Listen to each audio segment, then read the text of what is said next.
कुछ ऐसे समझने की कोशिश करते हैं जैसे लॉरेंस बिश्नोई के नाम से कोई रंगदारी मांगे या हत्या की धमकी दे या फिर अपनी बात मनवाने की कोशिश करे, चाहे वो फिल्म अभिनेता हो, चाहे वो बिजनेसमैन हो या बहुत पैसे वाला व्यक्ति हो। उसके पास अगर सूचना पहुंचती है किसी भी रूप में तो वो लॉरेंस बिश्नोई के नाम से थर थर कांपने लगेगा, डर जाएगा। यदि उसे अपनी जिंदगी से बिल्कुल भी प्यार होगा तो वो मनमानी जो भी होगी मानने के लिए तैयार हो जाएगा। आज की कहानी जो मैं आपको सुनाने जा रहा हूं, लॉरेंस बिश्नोई से इन्फ्लुएंस होने के बाद, उससे इतना प्रभावित होने के बाद उसके जैसा बनने के लिए उसने तमाम कोशिशें की और वो उसकी कोशिश कामयाब भी हो जाती है। जिस जिस इलाके में उसका प्रभाव रहता था वहाँ के लोग इतना डरते थे, कांपते थे कि जैसा वो गैंगस्टर कहता था ठीक वैसा ही उन्हें करने के लिए मजबूर होना पड़ता था। धीरे धीरे करके उस गैंगस्टर पर 126 मुकदमे दर्ज हो जाते हैं। वो सोचने लगता है कि क्यों ना 2024 का इलेक्शन लड़ा जाए, विधायक बना जाए। लेकिन जब उसने टिकट मांगा तो थोड़ा देर हो जाती है, टिकट उसे नहीं मिलता है। इसलिए उसने 2029 के चुनाव की तैयारी करना शुरू कर देता है। वो कहता है कि जब 2029 का चुनाव होगा तो उसको टिकट मिल जाएगा और वो विधायक बन जाएगा, यानी कि गैंगस्टर के साथ वो फिर विधायक बन जाएगा तो उसकी जो इमेज है वो भी ठीक ठाक हो ही जाएगी। लेकिन उसका सपना तब चकनाचूर हो जाता है जब पुलिस से उसकी मुठभेड़ हो जाती है और उसकी ज़िंदगी का चैप्टर हमेशा के लिए ख़त्म हो जाता है। जो उसके चाहने वाले थे वो तो इस घटना से, इस कहानी से बहुत ज़्यादा दुखी होते हैं, लेकिन जिसको उसने परेशान किया था ऐसी संख्या हज़ारों में होती है। वो लोग खुश हो जाते हैं। पुलिस ने जो काम किया वाकई अपना आप में एक बेहतरीन काम करके एक गैंगस्टर का, ऐसा गैंगस्टर जिसकी कद काठी कुछ ऐसी होती है, यदि ठीक सा पुलिस वाला उसको एक जमा के तमाच मार दे तो शायद 3 या 4 दिन तक उसको बुखार भी आ जाता। लेकिन उसके अंदर इतनी हिम्मत होती थी कि बड़े बड़े पुलिस वाले हों या बड़े बड़े बदमाश हों या फिर बड़े बड़े बिजनेस व्यापारी हों, उसके नाम से कांपते थे, थर्राते थे। आज कहानी उसी एक ऐसे गैंगस्टर की जिसने बहुत कम समय में बहुत ज़्यादा नाम बड़ा कर लिया था। आदाब, नमस्कार, सत श्री अकाल। मैं उस्मान सैफी। आज की जो सच्ची घटना मैं आपको सुनाने जा रहा हूँ, ये सच्ची घटना है झारखंड प्रदेश की। दरअसल झारखंड की ATS को 3 गाड़ियां होती हैं, उसमें 18 पुलिस वाले होते हैं, ऑफिसर होते हैं। उनको छत्तीसगढ़ प्रदेश की राजधानी रायपुर जाना था, उनकी सेंट्रल जेल में जाना था। वहाँ कुछ कागज़ लेके जाते हैं, कागज़ दिखाते हैं और दिखाने के बाद कहते हैं कि आपकी यहाँ पर एक अपराधी है, एक कैदी है, एक गैंगस्टर है, उसको हमें लेके जाना है। दरअसल 10 मार्च 2025 की रात 8:11 के आसपास का वक्त हो रहा था। जो कागजी कार्रवाई थी वो पूरी हो जाती है।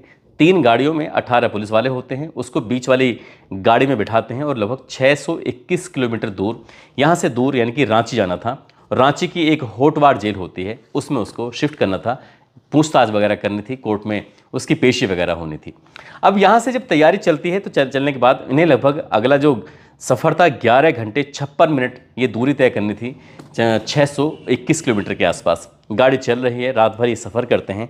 11 मार्च 2025 की सुबह 9:15 के आसपास का वक्त था। झारखंड प्रदेश का एक जिला लगता है पलामू।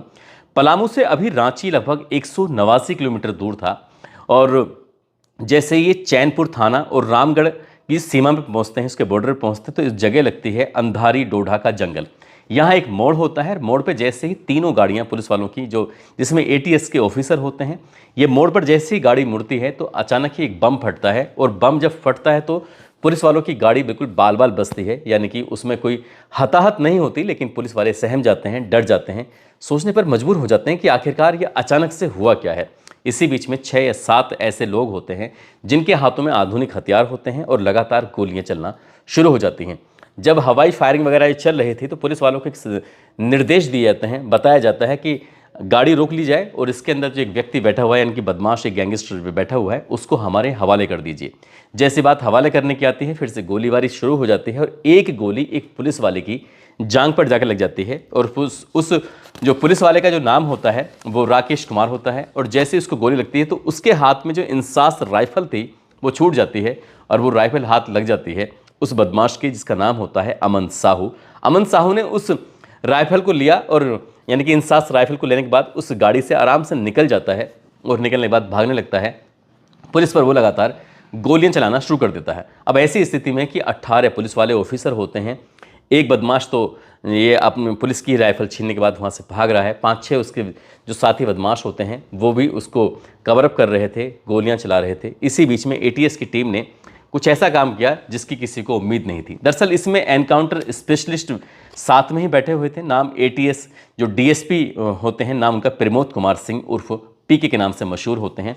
वो अपनी टीम को दिशा निर्देश देते हैं और कुछ ही मिनटों में कुछ ऐसा होता है जिसकी इन बदमाशों ने, इस बदमाश के गुर्गों ने बिल्कुल भी उम्मीद नहीं की थी। गोलीबारी शुरू होती है और कुछ ही देर में 38 राउंड गोलियां चलती हैं, और जैसे ही 38 राउंड गोले चलते हैं, जो बदमाश होते हैं वो तो मौका पाते भाग जाते हैं, लेकिन अमन साहू नाम का जो बदमाश होता है उसको 13 गोलियां लगती हैं।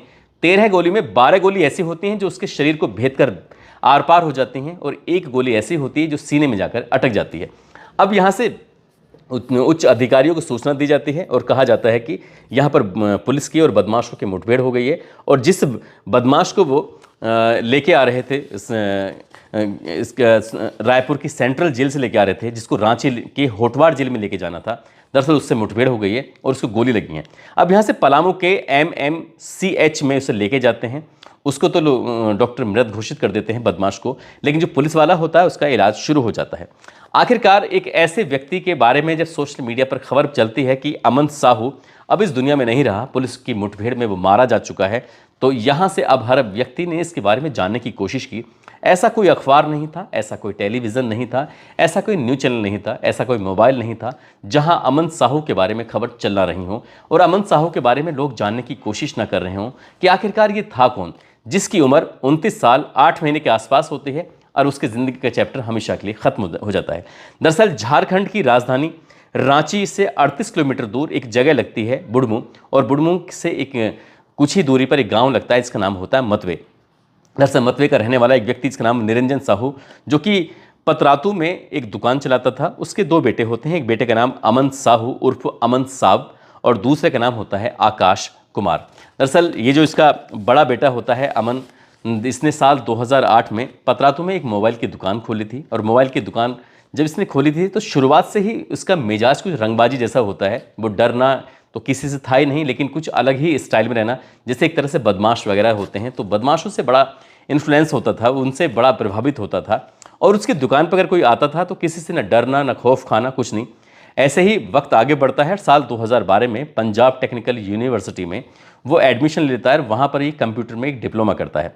डिप्लोमा करने के दौरान ही जब ये वापस लौट कर आता है छुट्टियों में, 2012 के सितंबर का वो महीना था, ये एक बदमाश, ये जो उस इलाके का एक नामी बदमाश होता है इसके इलाके का, जिसका नाम कोलेश्वर गंजू होता है, उसके वो संपर्क में आता है। और कोलेश्वर गंजू अपने कुछ साथियों के साथ इसको एक टास्क देता है कि रामगढ़ का बर्नपुर है, वहाँ पर एक सीमेंट की फैक्ट्री है, वहाँ पर आपको फायरिंग करनी है।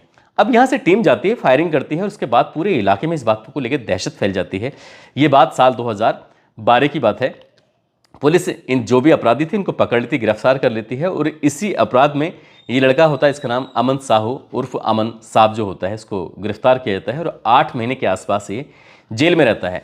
जेल में 8 महीने वो रहता है और यहाँ से वो ऐसी एजुकेशन प्राप्त करता है बदमाशों के बीच में रहकर जिसकी किसी ने कल्पना नहीं की थी। जब जेल से बाहर निकल के आता है तो उसके बाद उसने फिर अपना जो काम करना था, रंगदारी वसूलना हो या फिर लोगों को परेशान करना हो या फिर वो नक्सल से जोड़ना हो, उसके पास AK-40 जैसे हथियार रहने शुरू हो जाते हैं। अपने गैंग बनाता है और गैंग बनाने के बाद वो खुला छुट्टी बदमाशी करना शुरू कर देता है। ऐसा दावा किया जाता है कि पुलिस वालों ने भी उसका साथ दिया इस बदमाशी में, साथ ही पॉलिटिक्स का भी उसको साथ मिलता रहा, और वो घर बैठे बैठे या फिर वैसे ही अपना बदमाशी वगैरह करता था और उसके नाम से लोग डरने लगते हैं, घबराने लगते हैं। एक बार वो साल 2018 की बात है, आर्म्स एक्ट में वो पकड़ा जाता है, यानी कि अवैध रूप से जो हथियारों का मामला होता है उसमें वो पकड़ा जाता है और उसको जेल भी हो जाती है और लगभग 6 साल की उसे जेल की सज़ा सुनाई जाती है। नक्सल से वो जुड़ी गया था इससे, लेकिन ठीक से निकलने का मौका नहीं मिलता। हालांकि साल 2019 में ये एक बार फिर जमानत होती है, गिरफ्तार कर लिया जाता है और गिरफ्तार करने के बाद फिर से जेल चला जाता है।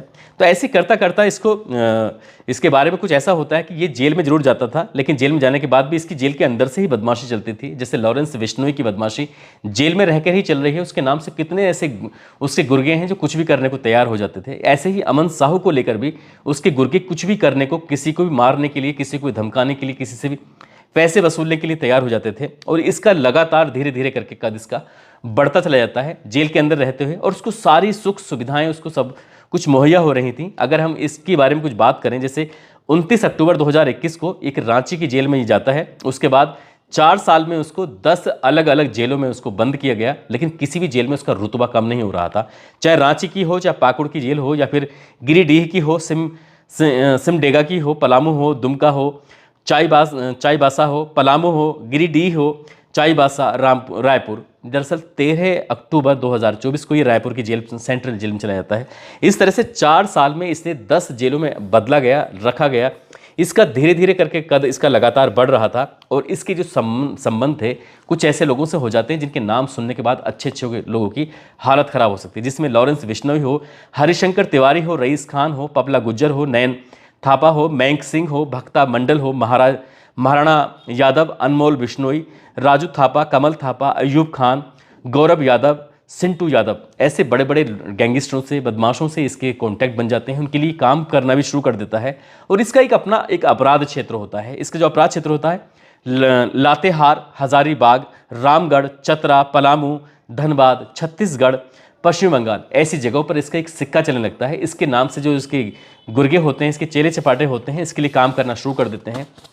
सोशल मीडिया पर ये कुछ इस तरह से एक्टिव रहता है कि लड़कियों के नाम से फेक आईडी बनाना या फिर टेलीग्राम पर फेक आईडी बनाना, जैसे कि अंजलि के नाम से, अमीषा के नाम से, काजल के नाम से, प्रिया के नाम से, पूजा कुमारी के नाम से, पूजा के नाम से। और यहीं से वो कुछ ऐसे लोगों से संपर्क साधता था। उसने कुछ अपने नंबर वगैरह डेवलप किए हुए थे कि इस खाते में पैसे डाल दीजिए, जिसको जैसे भी मैसेज पहुंचता था किसी की हिम्मत नहीं होती थी, चाहे वो कोयले का ठेकेदार हो या फिर किसी सड़कों का ठेकेदार हो या फिर कोई बिजनेसमैन हो या फिर पैसे वाला हो या डॉक्टर हो। इस तरह से बताया जाता है कि लगभग इस पर हत्या हो, रंगदारी हो, ज़बरदस्ती पैसे वसूलने के 126 से ज़्यादा इसके ऊपर मुकदमे दर्ज हो चुके थे और जेल के अंदर रहते हुए ये बड़े बड़े काम कर रहा था।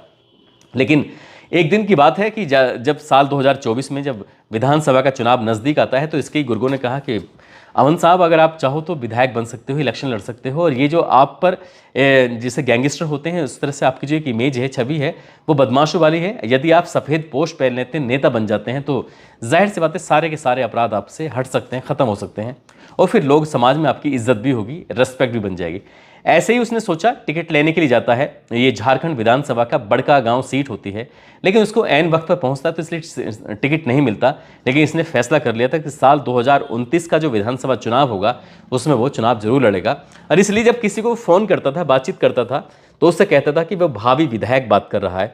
वो कद काठी से इतना ज़्यादा मजबूत नहीं था, उसके हल्के फुल्के हाथ पैर, लेकिन उसके हाथों में जब बड़े बड़े आधुनिक हथियार होते थे तो उन आधुनिक हथियारों को देखने के बाद किसी की भी हालत ख़राब हो सकती है, कोई भी डर सकता है। यदि इसके बारे में कुछ और भी बातें करें तो पता चलता है कि AK-47 जैसे आधुनिक हथियार इसके पास 5 और कार्बाइन, उनमें 9 कार्बाइन इसके पास थी। पिस्टल की संख्या लगभग बताई जाती है 166 के आसपास, और देसी कट्टे इसके जो चेले चपाटों के पास होते थे 70 के आसपास। इसलिए इसका नाम लगातार बढ़ रहा था और ये पुलिस के लिए, राजनेताओं के लिए, बिजनेसमैन के लिए, बड़े बड़े लोगों के लिए ये बड़ा सरदर्द बन रहा था। और ये जाता है यहाँ सेंट्रल जेल में था, लेकिन सेंट्रल जेल में रहने के दौरान जब इसको यहाँ से, यानी कि रायपुर की सेंट्रल जेल से जब इसको रांची के होट बार जेल में शिफ्ट किया जा रहा था, लेके जा रहे थे, कोर्ट में पेशी होनी थी, लेकिन रास्ते में इसके गुर्गों ने इसको छुड़ाने की कोशिश की। कई सालों से जेल में जो बंद था वहाँ से निकलने की कोशिश में था, फिराक में था, लेकिन इसको ये सफलता मिल नहीं पाती है। अंधाधुंध गोली चलती है, पुलिस की इसके साथ मुठभेड़ हो जाती है और 38 राउंड गोलियों में से इसको लगभग 13 गोली लगती हैं और 13 गोली में से एक गोली इसके सीने में अटक जाती है।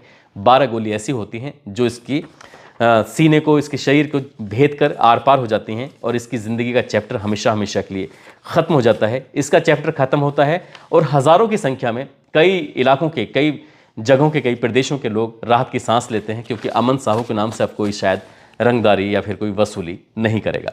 दोस्तों, इस पूरे घटनाक्रम को सुनाने का उद्देश्य किसी को परेशान करना नहीं है, किसी का दिल दुखाना नहीं है, बल्कि आपकी जागरूक करना है, आपको सचेत करना है। जब इसका एनकाउंटर की खबर इसके परिवार वालों को पता चलती है तो इसके परिवार वालों का रो रो कर बुरा हाल हो जाता है। वो कहते हैं कि जो भी होता है गलत होता है, उसको धोखे से मारा गया, इसकी CBI जांच होनी चाहिए। लेकिन माँ बाप की जब इसको सही रास्ते पर ले आने की जिम्मेदारी थी तो शायद उन्होंने अपनी काम ईमानदारी से नहीं किया, इसलिए उनका बेटा 29 साल 8 महीने ही इस धरती पर जीवित रहा। उसके बाद फिर वो मर जाता है, उसका अंतिम संस्कार हो जाता है, चैप्टर हमेशा के लिए ख़त्म हो जाता है। जाते जाते आयुषी कुमारी हैं जो कि गोरखपुर की रहने वाली हैं। आज इनका जन्मदिन है, इनको जन्मदिन की ढेरों सारी शुभकामनाएं, बहुत बहुत मुबारकबाद। कुछ लोगों ने नाम लेने की अपील की है, जिसमें गुलाम रसूल, मुकेश कुमार, हाफिज़ मोहम्मद जिशान, हरपाल सिंह, दौलत राम, विपिन कुमार, सुशील चौधरी, पूनम देवी, मोहम्मद जिशान, शराफत अली, जाहिद अंसारी, फैसल खान, रौनक कुमार गुप्ता, किशोर कुमार प्रजापत, बबलू कुमार, मोहन लाल, भास्कर कुमार, अतुल तिवारी, शाहिद राजपूत, कुलदीप यादव, खालिद सैयद, सुनील कुमार मुर्मू, मोहम्मद रईस, हरलाल जाखड़। आप सब लोग अपना ख्याल रखें, सुरक्षित रहें। जय हिंद, जय भारत।